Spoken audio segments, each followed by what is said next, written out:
Welcome to The Decision from Nashville EO, where you will hear the rest of the story after tough decisions were made by entrepreneurs who faced adversity and lived to tell about it.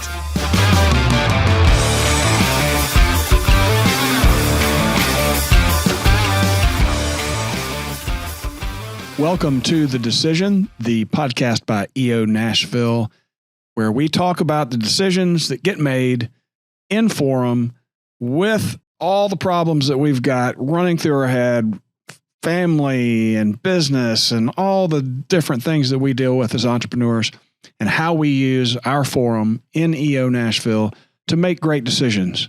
And with me as always, my partner in crime, Mr. Robert Hartline. Good to be with you. It's always Eric. Good to be together. I'm so excited about our podcast today because we have with us today EO Nashville member, Mr. Dan Manson. Thanks, you guys. Appreciate it. Happy to be here. I'm really excited to be here with you today. You ready for this? I'm ready for this. I know ready? You got a lot of fun stuff to talk about. Yes, me too. And you're not a native from Nashville, so you are fast friends with both of us. Yeah. And you came in here, I guess I was at a Skillway event. That's right.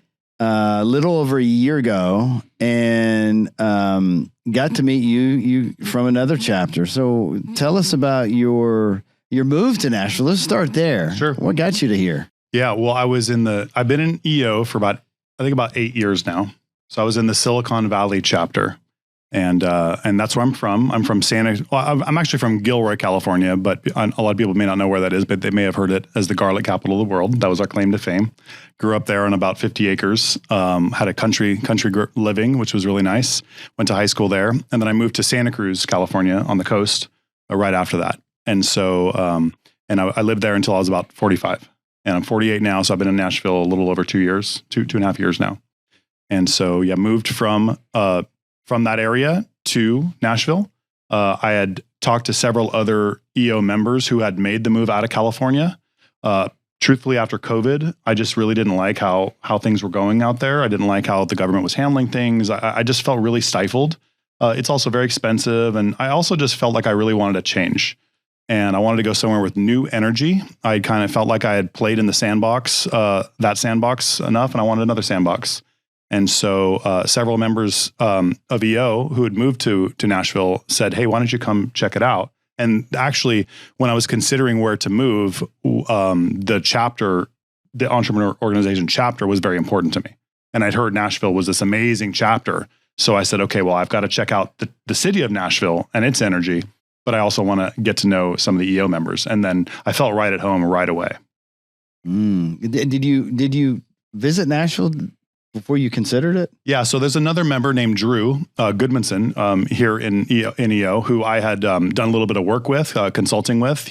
I hired him to consult with my business. He's fantastic, by the way. And he let me come and stay with him for a week. And he took me around. He showed me Leaper's Fork. He showed me Broadway. He showed, we had all these different kinds of experiences. He would just take me around and showed me all the things that Nashville had to offer. And we would talk about his experience with EO and just his experience with Nashville.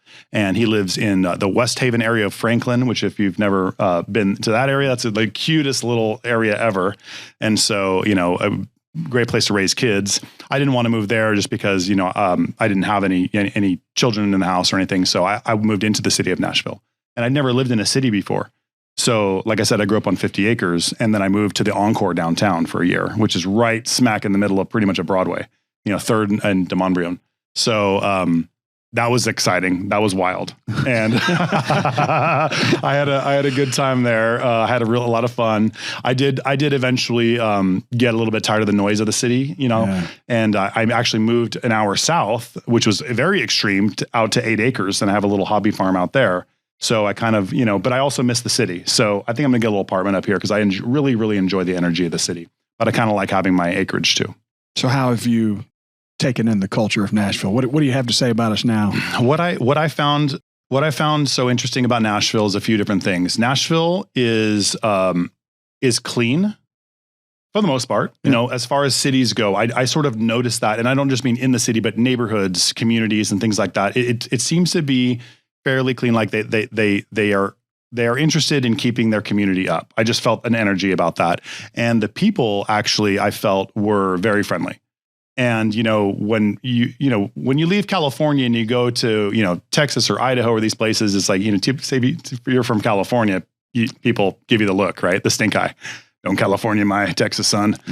And so I didn't get that from here. I felt like everyone was very welcoming, that they felt like, hey, everyone's from somewhere, right? And a lot of people in Nashville aren't from Nashville. And so it was just a community of like, if you're drawn here, if you like it here, we like you, was sort of how I felt. And then that welcoming feeling was awesome. So I just kind of felt right at home right away. And I've met some amazing people. And really when I left to go somewhere, it was about, I was being very intentional about the people I was going to surround myself with and the time I was going to spend with people. And so I said, I'm going to meet quality people. I'm not just going to go hang out with some random people. I'm going to make sure that the people I hang around are fulfilling me, and I'm hopefully fulfilling them as well. And I found that here. That's terrific to hear. And really, for the people who have just moved to Nashville, it's really not the first wave. I mean, people have been coming here for a long time, and as you may have seen, I've been in rooms with 15, 20 people, and somebody asks, who all, grew up here? There's one or two hands that go up. Almost everybody's from somewhere else. And what a good way to decide on a city than having a chaperone. In the military, the way the military works, I grew up on an Army base, and when the new family comes in town, they have a chaperone. The chaperone shows them where all the stores are and all the fun things to do and connects them into the network, right? And really all we enjoy in our lives is like the people that we surround ourselves with. And EO is like natural fit automatically. You automatically have a kinship, trust factor, all that. And no matter where you are visiting, there's an EO chapter that you can reach out to. I'm going to be here in your city in a week. Who could you connect me to? And there's always somebody that is like, hey, I'll hang out with this guy, and we go out and have some lunch and get to know each other. And that's always fun. That's great. Yeah, I tell anybody who's thinking about EO, or maybe people who aren't sure, what EO, the value they can provide. And a buddy of mine, the guy who got me into EO, his name was Hunter Elkins, and people from the West Coast probably know him. He's done a lot of events and stuff like that. A very dynamic person, really one of my very good friends. And he said, you get out of EO what you put into it. There's everything you could possibly want if you could just choose to partake of it. Whether that's forum, events, travel, just like you said, Robert, going to another city and engaging with other members and experiencing their communities and things like that. There is so much to EO that people don't even always realize. It's almost overwhelming how much there is that we could have access to from EO. And so I think maybe people, it's just so much they don't even know what to do with it. But it's amazing. You can get anything you want out of EO. So who was Dan before EO? Dan was a hardworking, grinding, miserable, but had a face on that everything was great. Father, husband, entrepreneur who was muscling his way through life and beating the hell out of myself. Trying to build a company with some amazing people and some friends. And I put a lot of pressure on myself, and I accomplished a lot of things. So, but I was never satisfied, and I didn't have that. And people say work-life balance. I don't even know that it's work-life balance, because some of the happiest times are times I'm working 18 hours a day, but I'm working on something I'm so passionate about that I'm fired up. So, for me, it was, I didn't have that outlet. I didn't feel like I could relate. I felt lonely. I felt lonely. And it's because people couldn't understand me. I didn't come from a family of entrepreneurs. I didn't have people I could turn to who had ever had to make payroll and didn't know how they were going to make it. Like they couldn't relate. Nobody I knew could relate. I couldn't talk to my employees about this. My other friends, they worked for, a company. So, and I just thought there was something wrong with me. I thought I was weird. I thought I was, I just wasn't happy in life. I wasn't ever satisfied, I think is the biggest thing. And other people would look at me and say, but look at all you've accomplished. You have a company, you have 100 employees, you're making, over 15 million revenue or whatever. You're doing things. And I'm like, yeah, but I don't feel that fulfillment. I feel like I have to kill myself to do that, but I know it needs to be done. And I work in behavioral health, addiction treatment specifically. And, when the work I do and the people that I employ, people's lives are saved or they go out and die based on our treatment potentially. That's a lot of pressure. Yeah. But I feel honored by the opportunity to help these people and to train the staff to be able to help them. But, the immense pressure I put on myself, I said, well, I got to do more. I got to do more. And so I was putting an unhealthy amount of pressure on myself that I did not have an outlet for. And I didn't know how to manage it. And I'd feel myself burning out, and I'd put on a lot of weight, and I would snap at my kids. And I would do all the things that maybe some of us who've been, business owners feel ashamed that we've done, but we can also understand because in the heat of the moment, the pressure is on. I'd been through all those things without really any way to resolve it. Well, let's back up. So whenever someone says they are involved in addiction, I always say, okay, where was their addiction? Because how did you find addiction as a business? Well, I full disclosure, I've done probably every drug known to man. So you know the patients. No apologies there. But, I really, to be honest, and people say, oh, you're full of shit, but, it's actually true. I actually was never really addicted to anything. I don't have addictive personality. Addiction doesn't really run in the family. And so I was blessed by that point. I was just experimenting in college, right? But at age 21, when I still was in college, I just had a moment where I stepped back and I said, okay, I can see where this road is leading. If I choose to continue to party as I'm partying and the people that I'm surrounding myself with are continuing, like I'd see people that were 25, 30, in their 40s even, hanging out at these parties and all that stuff. And I'm like, the life isn't really, it wasn't like they were enjoying themselves. They were still doing the same things that they were doing when I was 21. They hadn't built anything, they hadn't done anything. They were just still, getting high. And I said, well, that's not really what I want. I just assumed that this is what people do in college and then they move on. I had always known that I was going to be done with that. And so I just stepped back and said, I think I just want to be sober. I think I want to just, see what that's going to be like for a while. And at 21, I completely stopped everything. And that was it. And so I just made that decision, and it wasn't really because of a crisis or anything. I mean, there are some things in my life that got better from not doing anything, but it wasn't one of those things where you crash your car and you almost kill someone. It was like, oh my God, you wake up out of it. I just kind of had a moment of clarity where I decided to do that. So long story short, that's hard to do when all the people are partying. So what I decided to do was kind of get involved in the recovery community without really doing anything. Didn't have a sponsor, didn't have anything. I just said, I'm just going to hang around some sober people, see what that's like. And I ended up volunteering at a nonprofit and said, okay, well, it's cool to be around other sober people. And then I had found that I really liked the journey and sort of rooting for the underdog, where like a guy comes in, he's broken. He's like, oh my gosh, my wife's going to leave me. My kids hate me. I can't stop drinking. I don't know what to do. And they throw yourself on your mercy. Like, help me, save me. I don't know what to do. And I was like, wow, what an opportunity to help enlighten them and change their life. And then I would see them gain tools and gain confidence and gain clarity and gain, wisdom. And then their parents or their loved ones are saying like, oh, you sound better. You sound great. This is the Bob I knew and that I married or whatever. It was so raw and so emotional and such the human experience that I thought, this is incredible. And I just found a passion for the work. And so I became a counselor, and then later an administrator, and then, later trained others, and then later, run the whole show. Wow.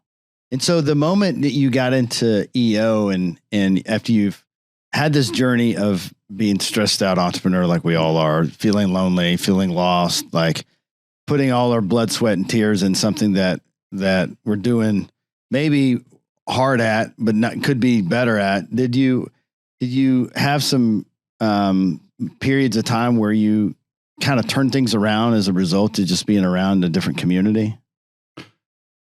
Well, I would say running the company, I was always, the buck always stopped with me. There would be good times and bad. There would be profitable times and lean times, and there would be good employees and bad employees, and there'd be all these different things. But it wasn't until I stepped out of being in the business and decided to be an owner of the business and work on the business, that things really changed. I had a huge decision, and I know that this is the decision podcast. So at some point I will tell you the story of my big decision. And actually the decision was prior to EO. And, there's a whole story about how, had I been in EO, my life probably would not have gone the way that I would have saved a lot of time, a lot of heartache, a lot of stress by having that. So I don't know if I answered your question. Well, let's get into that. What was that big decision before EO? All right. So it's a little bit of a story, and I got to try to, the names maybe change to protect the innocent, or for Dan to not get sued or whatever. We don't need that. We don't do any kind of heavy editing, by the way. Don't make it difficult for us. No, I'm not going to say. We're on a budget. I'm not going to say anything like that. I just want to paint a picture, just so people can understand, and maybe they can relate. So I'm running things on my own in a company. Yeah, we're about 100 employees. We're running addiction treatment. We had essentially a partner and a licensor. We were a licensee. We were a licensee of another entity, and so what that meant is that we had to pay them to use their marks, their materials, their stuff. Just like any licensee would do. And so I'm not going to get any names or anything like that. But what ended up happening is that as we were doing this, I've done this a long time, and my staff had done it a long time. And sometimes when you work for a corporate entity or something like that, there's a lot of changeover at the top, and they're not, they know what they know, but they've never done what you've done. So they didn't really know much about what I did. They just sort of knew that we were a licensee and we paid our fees, and that's how it went. And I had a pretty good relationship, and we would work together, and we would have some we would have some good discussions. Sometimes it would be good, sometimes it would be bad. So I'd have the ability to disagree and to say my mind, and they respected that, and they would still maybe try to get me to do what they wanted me to do, but there was a mutual respect there. And then there was a big change of management at their entity, and things changed. And I started to talk to people that I had no relationship with, and they had really no clue what I was doing, what it took to get people off drugs, what it took to get people through the program, what it took to, just run the business that we run. And we were happy to continue the relationship and, keep sending our fees, but they kept trying to put more and more onerous restrictions on us, which usually as a licensee, it's not a franchise. They didn't really have the authority to do that, but they thought that they did, and they had deep pockets and lots of lawyers, and, they were a lot of money, and they were just an entity that wanted to do what they wanted to do. And they really didn't want any of us to tell them any different.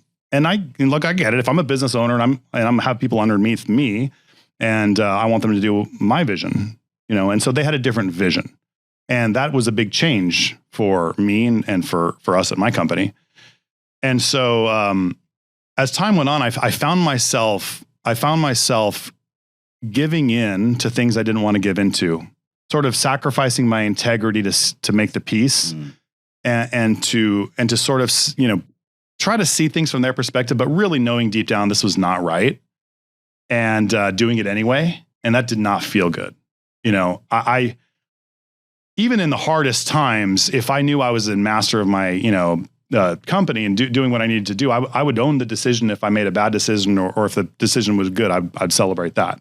But I didn't want to make decisions that I thought were wrong and do it anyway. That felt really, really icky to me.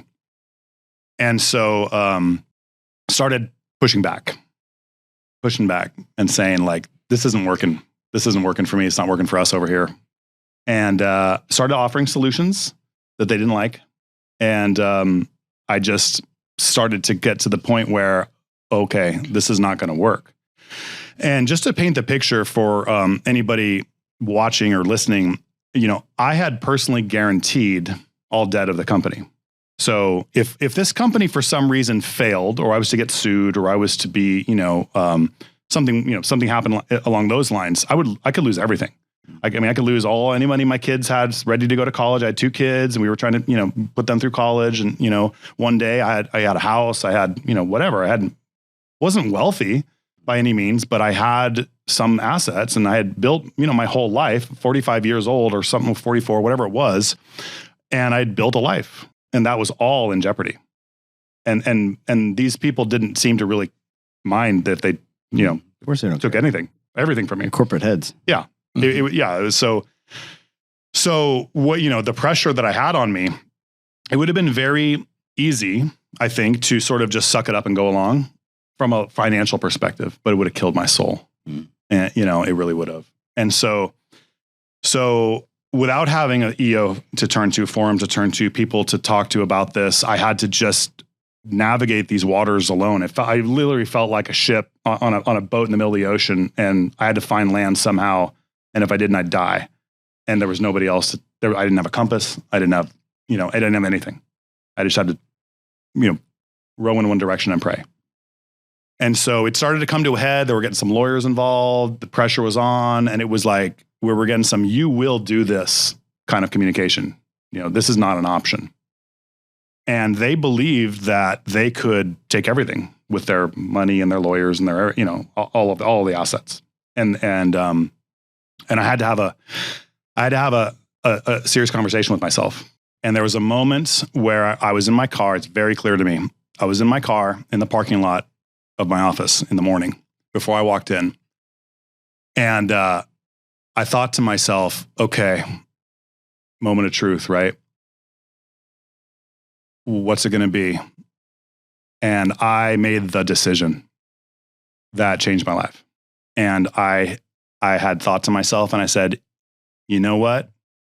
Even if I lose everything I have, even if I've got to work Uber 15 hours a day to pay the bills, to, you know, feed my kids, to, you know, work at McDonald's, to do whatever I got to do, even if I lose everything and have to start my life over completely at 45 years old, I'm willing to do it. Because, and here's the decision I made, and it's actually more like a declaration that I made. And I was in my car alone by myself, staring out at and it was, my declaration was, I refuse to ever be anybody else's bitch ever again. Mm. And it was just like, boom. It was so surreal to me. I'm sorry if I curse. No, this is But solid. it was, and it felt like this energy exploded from me, like all that negative energy that was stuck to me, that was trying to hold me down, was just like boom, like unleashed, like a nuclear bomb went off, and the ripple just boom, and it was like, I've arrived, right? Because at that point, I decided like I was going to be my true, authentic self, no matter what. I was going to own my life, no matter what happens. I don't care about the money. Yeah, I'll figure it out. I'll make money. But I'm not going to sacrifice my soul. I'm not going to not be who I am anymore. I'm going to do whatever I'm going to do. I don't care what happens. And actually, that shift was enormous in me. I carried myself different. I was confident. The way I engaged with my employees, the way I talked to these people was different. I lawyered up. I was like, here's what I want you to write in this letter. I want you to tell them I'm ready to go. I'm ready to lose everything. I don't care. And like, I want you to communicate that. I don't give an F, you know, about what you guys say. This is how it's going to be. And all of a sudden, the energy shifted, and I was owning my life again, like for the first time in a while, because it had been heavy. It'd been heavy since these guys came in for like a year and a half. And so it was the best decision I ever made. And I really, you did have to really know you were risking everything I believe, to have that cathartic moment. And for that energy to be released. And it was like, it felt like a video game where you level up, you know, and it's like you hit the experience points, and it's like you go, and it's like the fairy comes out of the clouds and kisses you on the cheek, and it's like, welcome to the next level. You know, it was really like a level up. It completely shifted the way my energy. And then I started to see other people who were living their life that way. And it's not that many. Like, you know, you look around, I don't know a number percentage, but you look around at life, and like 70% of the people are kind of living in that, oh, the boss is telling me I got to do this, so I got to do it. And sorry, I can't take the day off and do, you know, see my son's graduation. You know, they don't realize they're in control, because they think that the money, if the boss has the purse strings over them, they're screwed. They can't do anything about it. And they're living that way. Right. And so I would start to notice when people were living that authentic way, and they didn't care, and they were going to do what they were going to do no matter what. And I started to see that. And you can see guys like Steve Jobs, right? He did whatever he wanted. He didn't care. Or Elon Musk or whatever. He doesn't care. And it's easy to do that when you're in that position of wealth and money and you're going to be good. But it takes balls to do it and courage when you could lose everything and be flipping burgers at McDonald's if things don't work out that way. And so, but when you make that decision, you have that mindset shift, the world opens up. And that's how I've tried to live my life. And I haven't been perfect. Obviously, sometimes you forget and sometimes you struggle and sometimes you get caught up in stuff and you need someone to remind you, like a forum mate. And this is why I believe forum is so valuable, is when you really, really trust your forum mates, they can say, you know what, Eric, that's bullshit, dude. I know who you are. What are you doing? What are you talking about? Kissing ass to these guys. What are you doing?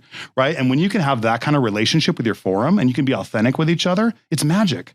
And then that's really the true value of forum. It's not just being in forum where you talk about, oh, my goal is to lose 10 pounds and to hire 3 employees and to make another 50 grand this year.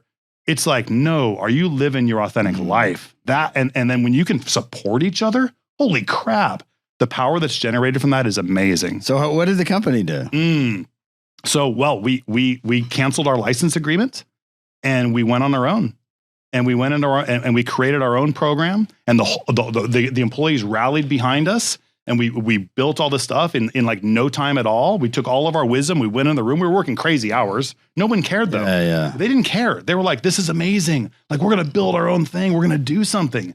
And we created a new brand, a new identity. And then we launched it and it kicked ass. Wow. Be willing to let it all go. Yeah. Yeah. Let it all go. And then things just line up. The world just opened up. I mean, everything hasn't been perfect. Yeah. But the path, the path laid out in front of me, and you could just walk the path and make those decisions. As long as you held true to your beliefs and your core values, then things seem to kind of all work out. It wasn't always easy, but they seem to work out. What's another decision you brought to Forum that you struggled with? I would say the biggest thing that Forum helped me with, because the business thing was before Forum, and business has, since then, obviously Forum has helped me a lot in business.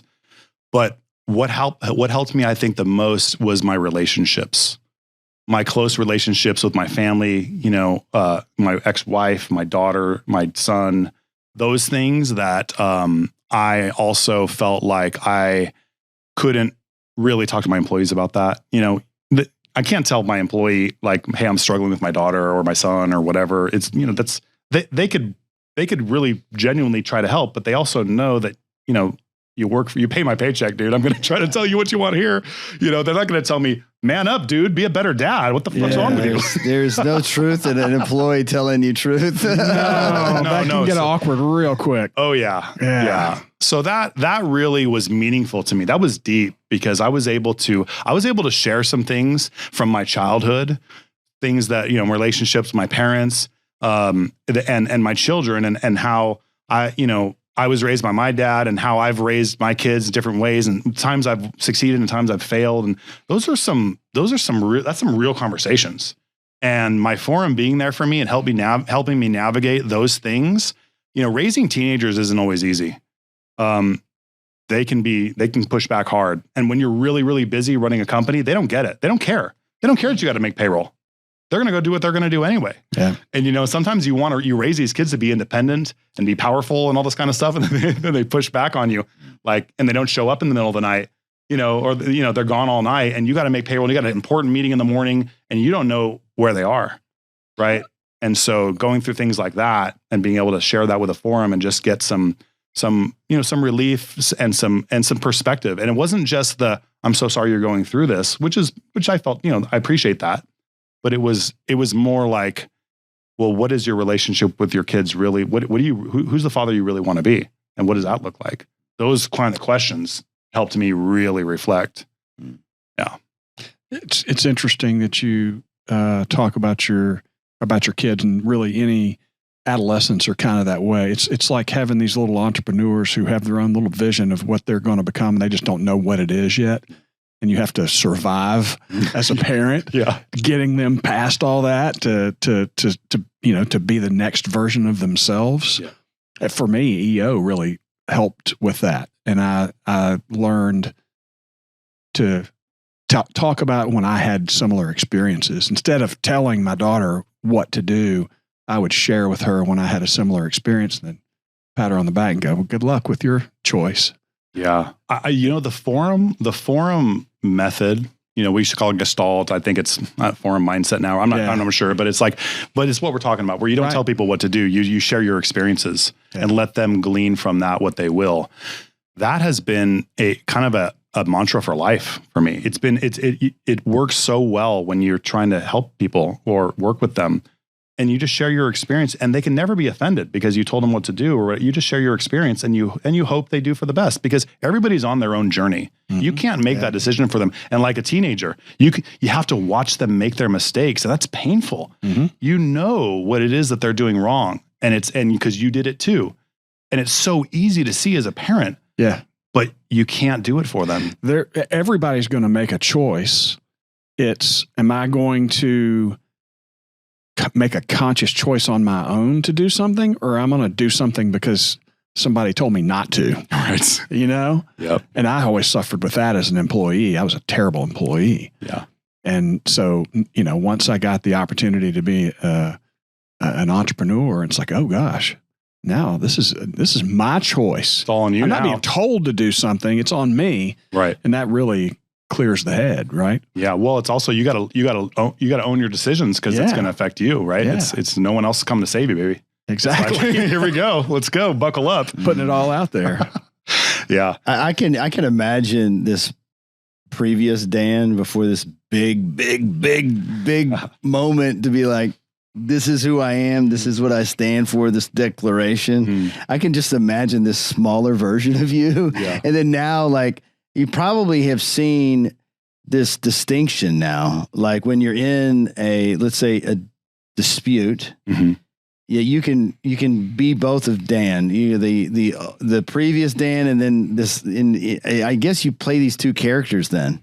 Well, you always, the goal is always to be your authentic self at all times, right? But, we're not perfect. Sometimes, money stresses you out, or something stresses you out, and you get sucked back into the simulation, or whatever you want to call it, to where the mechanics of everything, and you forget to step back and look at the big picture. And so it happens to the best of us. And, I still will go through that stuff, but the more I live my authentic life, the more it's comfortable it is, and the more comfortable I am in that skin. And sometimes things, there's not much scares me anymore. Like when you're ready to lose everything and you're okay with it, there's not a whole lot that can scare you. I can tell something that scares you. What's that? Being told what to fucking do. well, here's one thing actually I want to say is that, look, I don't have to be the boss. Like if I was going to join a company, or I was going to be a partner with somebody, and I'm not going to be the chief, I'm going to be the guy who's the second in command, I'm okay with that. Like if everyone knows their roles, I'm okay. Like, I'm not going to be the visionary, I'm going to be the integrator. Like if we're talking about EOS, like I'm okay with that. That's cool. As long as everyone knows their roles and we respect each other's roles, then that's okay. But it's when someone tries to step on your toes of that role or whatever, where it's like, hey, wait a minute, this is my house. Well, you saw that with California with during COVID, and you're like, whoa, yeah, and that was alarming. Right. Like for all of us to be told that you couldn't go here, couldn't go there. You had to have something on your face. You had, you were supposed to get a shot. We're going to make you feel guilty if you don't, whatever. Can't go to the beach. Yeah, I lived on the beach, and I would walk on the beach, and I would have these people come up to me and say, "You need to put on a mask on, sir." I would look around. I'm like, "You out of your mind?" I was like, "I don't need permission to breathe the air." Did you know that? Yeah, I don't need your permission to breathe the air. The sun kills the stuff that we're trying to beat. Yeah. But these people had their crazy eyes. Some people they were terrified, and I get it. But at the same time, I would use that every time. I don't need your permission to breathe the air. Thank you. And they didn't know what to do with it. Well, I mean, I think for all of us, like being a witness to somebody that's in your circle, like in your form, that's stepping up, manning up. Yeah. Well, I'm not going to use that word, man up, woman up. What are you going to say? Yeah. But it is so helpful when you get to see that in other people, because a lot of us are going along for the ride, and nodding our head, but in our heart, like dying on the inside. And we're like, it feels icky, and that icky is not a healthy way of living. And that is when you're unauthentically living in a world that is not right, and you got to shake that out. And part of that is just like, I think we as a society have gotten accustomed to certain things, and then now we're like, no, I am not doing that. Yeah. Which reminds me, I don't know if you guys saw the Elon Musk at I loved it. The New York Times thing the other day, where he basically told all these advertisers to get F fucked. off. Yeah. F off. You want to tell me what to do on my platform, and you're going to pull your advertising dollars? Good. Take it. Yeah. And I won't say what he said, but yeah. He was pretty. Yeah, it was awesome. And the bottom line is he knows that he can ride that out. He's going to be okay. Yeah. He'll suffer the consequences. Sure. Right. And that's what we deal with as well. It's like we make these decisions. Right. Well, I think that people who are really living authentically, they don't care about the money. It's sort of like, that's not the goal, man. The goal is the fulfillment of the soul, or of our purpose, of our destiny. And if, your dollars is going to, is changing things, I don't need your dollars. I don't need your dirty money. Mm-hmm. Like, if it's going to come with strings attached, forget it. I'll get it from someone else. Yeah. And then usually when they make those decisions and they stick to their core values, then money opens up, right? Right. The right things come to you at that point. The right things in the universe will make their way to you. Exactly. When you're putting that out there. That's right. And I forget, I'm embarrassed that I don't remember who said this quote, but it really resonated with me at one point, where it says, most men live their lives of quiet desperation. Mm-hmm. I don't remember who that is. But anyway, but that really resonated with me when I was going through before my decision. It was like, I can't do this. This isn't living. And I wish that more people would step into their power and realize that they can take back, their power, take back their lives, and maybe they need to quit that job, right? That is killing them. There's choices to be made. Yeah, hey, maybe you need to downsize your house, but to be happy. Like, who cares? Like, right. And you're also bringing up a risk that people fall into when they are getting into business, and they get into a franchise relationship or licensor relationship. Yeah, and you're representing a brand that is basically your lifeblood, right? And you're trusting that the people up top have the integrity, have the core values to lead an enterprise of value that you want to also represent. You got to adopt it, right? And what do you do if you can't adopt what their messaging is, and you wrapped your entire livelihood around? Right. And that's exactly what happened to me. Yeah. And with the way things worked with my business, my success was depending on them. And so many of us, when we're getting into business, will get attracted to that business in a box. Yep. You better be okay with the box. Right. You better love the box. Box can get smaller too, right? I mean, it can change in a heartbeat. Yes. You don't control the box. Well, and you may have one guy who's running the box for a while, and then someone else comes along and they're running the box, and they do it very differently. Very differently. Same box, very differently how they run it. Oh, I remember the transition that happened with us. All the leadership was wiped out. And they were like, didn't give a flip how long I've been doing it. They treated me just like that. Yep. Like I was a complete nothing stranger. Yep. And it didn't feel good. No. So when you were telling that story, I could feel you. And I could see exactly why you were like, no. Yeah, this is beautiful. Yeah. Now, what kind of experience share would you walk a new member to EO with? To get them to like enhance the experience, to learn the best practices. What's your 1 minute spiel about how they could have the best experience joining EO? Well, I think I'll repeat what I said earlier, that you get out of EO what you put into it. So if you're not getting the experience you want, you need to look at yourself, because it's there to have it. And it's possible that you're not in a forum that resonates with you, and that happens sometimes. And EO knows that. They can move you around to another forum. That's okay. But if you're not giving your full authentic self, if you're not doing your 5%, if you're not walking in and going deep for real, if you're in forum right now and you're talking about, losing 5 pounds or something like that or whatever, and okay, you need to get a little deeper. it should really be about the things that you can't share with anybody outside of that forum. And so I would say you need to be brave enough to go in there and say like, you know what?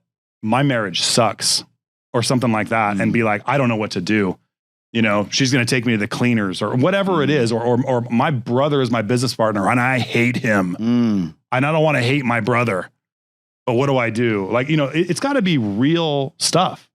And the emotions, you got to be willing to express those emotions and own that. I'm terrified that I'm going to lose everything. You know, then people can start to understand, oh, I've been terrified too. Let me share you my experience of being terrified. And then all of a sudden you gain the wisdom of the people around you who trust you. So I would just say, jump in with both feet and be yourself, be real. I think a lot of people aren't willing, they're not brave enough to be really, really real. And I think if they decide to do that, if they make that decision, then the life will open up to them. Because, you know, one thing that I've noticed in helping people with treating from addiction and just in all the things that I've done in my life, when you get vulnerable with somebody and you're willing to share something possibly shameful or embarrassing or whatever, and you're willing to do that and you trust them enough to do that, then they're going to start to trust you because they think, okay, well now you've just shared something with me. I barely know you and you shared something really deep with me. Well, maybe I can be willing to share too. And all of a sudden the space becomes safe and the container becomes something that, you know, real work can be done. Yeah. And that emotion is really the thing that I think people are scared to let out. Yeah. If you've never been in a forum experience like that before and you do it for the first time, it can be extremely vulnerable. It is vulnerable. Right. Well, how many times have we shared something really, you know, deep or embarrassing or something like that about ourselves and it was used against us? Yeah. Right. So there's that trauma there, like that, you know. So, you know, of course you need to, you know, vet your forum mates and stuff like that and make sure everyone's on the same page. But once you feel like you can trust them and, you know, not like for 10 years, but, you know, you got to get there pretty quickly. And if it doesn't feel right, then maybe you got to do a new forum, but you got to jump in. You got to swim. I had somebody the other day reveal something very emotional to me. This is outside of EO. And it just was like, oh, I know what to do with this. Like I can, let me tell you a story. Yeah. Let me give you some feedback here. And fortunately things are working out. You know, most of us have a toolbox full of these little traumas, right? And we have different levels. You know, I got a baby trauma I can give. I give a stranger on a bus. You know, and then you got these like bigger, heavy ones. Like, man, dude, we're gonna have to switch blood because before I tell you this, like, we gotta be connected. You know, there's got to be. But I think we all have those little tiny shares, and we get those shares to happen. Like, open up in your forum. If your forum is not ready to go deep, it could be because they haven't gone on a retreat. Let's get uncomfortable in the car, go on a long car drive, and you're going to get to know somebody real quick. Yeah. And you're going to be able to get close, cook breakfast together. Like, you know, do something where it really opens up. Go through that lifeline. Yeah. Because the lifeline experience, you go through that with any stranger and you're like, all right, I see you now. I know I'm with you. Like that's so critical. And really it is the vulnerable that's how the stories really hit home. That's how those decisions really happen. Right. I tell people this. I don't know if I've ever said this on the podcast. I haven't, but my father-in-law got super depressed, winds up at the Vanderbilt Hospital and admitted, you know, he's just not in a good space. And they put him in a room while these other people are in that room. And they're all sharing why they're there. And there's a man with his arm bandage and he's missing an arm. Wow. And they're going around sharing stories. And this man says that he cut his own arm off on purpose. And that story completely switched my father-in-law. I bet. Immediately. He was like, wow. And it was like the most healing story for him to hear that, you know, his life is not that bad. Yeah. And it just gave him such a perspective, right? Mm-hmm. And, but that's the power of these stories. When you hear your story through others, yeah, that gives you the willingness to make the decision, because it's always around fear or love, right? And if we're not making it, a lot of time it's the fear. Like it's overwhelming. Like, and then if you get someone in a loving way to tell their story, and then that decision's made, and then it's helpful. And then other people start opening up. Yeah. I think it's about getting out of your comfort zone, because that's where you grow. If you're always in your comfort zone, you're not growing. Like I want to be in a forum where you go on a retreat and it's like, okay, everyone gets to pick one thing. And if you don't do it, you're out of the forum. So we're going, so someone's like, well, we're going scuba diving. Well, I'm terrified of the water. Good. You're going, or you're out of the forum. Okay. We're going skydiving on Tuesday. We're going somewhere else. We're going spelunking on Wednesday, and we're going somewhere else. And if you don't do it, you're out. And it's like, people are going to be terrified, but imagine what it would be like for them if they go through it, face their fears. They face their fears, and they trust their forum mates, and they experience that together, and they overcame a fear. What a bond, what a gift to give to them. How amazing. When I joined Forum, there were several of us that, first of all, we had a moderator who came here from San Francisco, and he was a seasoned member. And he told us, we're going to go out of the country and we're going to do something dangerous. And, we're going to go all in. Right. And so there were 3 or 4 of us that were just like, I thought we were going to go to the lake, to get a house on, Old Hickory or something. And so, but none of us said a word. We just went, well, I guess this is what we're expected to do. And we all fell in. And we didn't know this until years later. And I said something about being a little worried about going to Mexico and renting this house. And they're like, oh, me too. But it was because one guy stuck it out there and said, we're going to do this. Everybody just went, well, I guess this is how it's supposed to work. I think the title of this should be just be bold. Oh, yeah. Declare what you want and just move forward. There you go. Well, how do you want to live, right? Yes. How do you want to end this thing, man? Do you want to be like driving through a jungle in Honduras on a Jeep with a bunch of people or do you want to be hanging out, in town and, playing it safe forever? Yeah. Nobody gets out of this world alive. That's right. That's right. Guys, thank you, Dan, for joining us. Guys and gals, entrepreneurs here in Nashville, maybe you don't belong to a tribe. Maybe you are feeling lonely in your business. Well, you don't got anybody to talk to. You certainly can't talk to your employees about it. And sometimes you can't even talk to your spouse about it. Well, guess who you can talk about it with? EO Nashville. You can belong with us in a forum setting, in a trusted place where you can help you with that challenging situation, maybe that decision you need to make. Thank you for listening. If you are interested in joining us, visit eonashville.com. Thanks for watching and have a fantastic week. Thanks for listening to the Decision Podcast by Nashville EO. We'll see you again next time, and be sure to click subscribe to get future episodes.